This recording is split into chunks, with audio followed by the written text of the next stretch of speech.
رحمت عالم صلی اللہ علیہ وسلم جب مکہ میں تھے،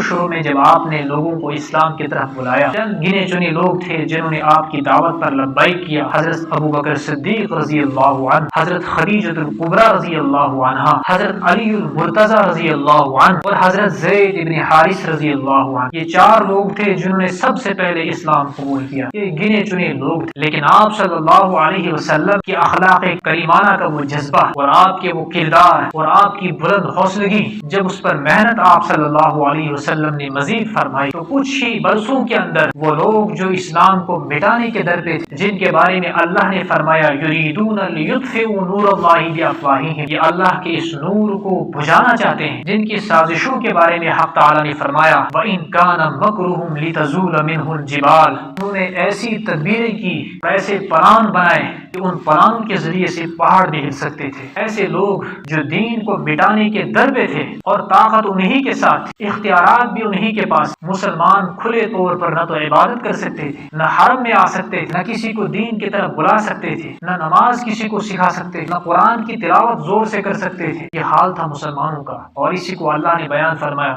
وَاذْكُرُوا إِذْ أَنْتُمْ قَلِيلٌ مُسْتَضْعَفُونَ فِي الْأَرْضِ تَخَافُونَ أَنْ يَتَخَطَّفَكُمُ النَّاسُ، یاد کرو جب تم کمزور تھے، تمہیں ڈر لگتا تھا کہ لوگ تمہیں اچک لیں گے۔ جس طرح ایک بہت بڑا پرندہ آسمانوں پر اڑتا ہے اور اوپر سے مرغی کو دیکھ کر اس کا شکار کرتا ہے، اسی طرح سے تمہیں بھی یہ ڈر لگتا تھا نہ جانے کون ہمیں اچک لے۔ یہ حال تھا مسلمانوں کی کمزوری کا۔ فَآوَاكُمْ وَأَيَّدَكُمْ بِنَصْرِهِ، اللہ رب العزت ہی نے تمہیں زمین کے اندر ٹھکانہ دیا اور اسی نے تمہاری مدد کی۔ تو وہ لوگ جو ان کے خون کے پیاسے تھے وہ ان کے سامنے جھک گئے، جو اسلام کو نفرت کی نگاہوں سے دیکھتے تھے انہوں نے اسلام کو گلے سے لگایا۔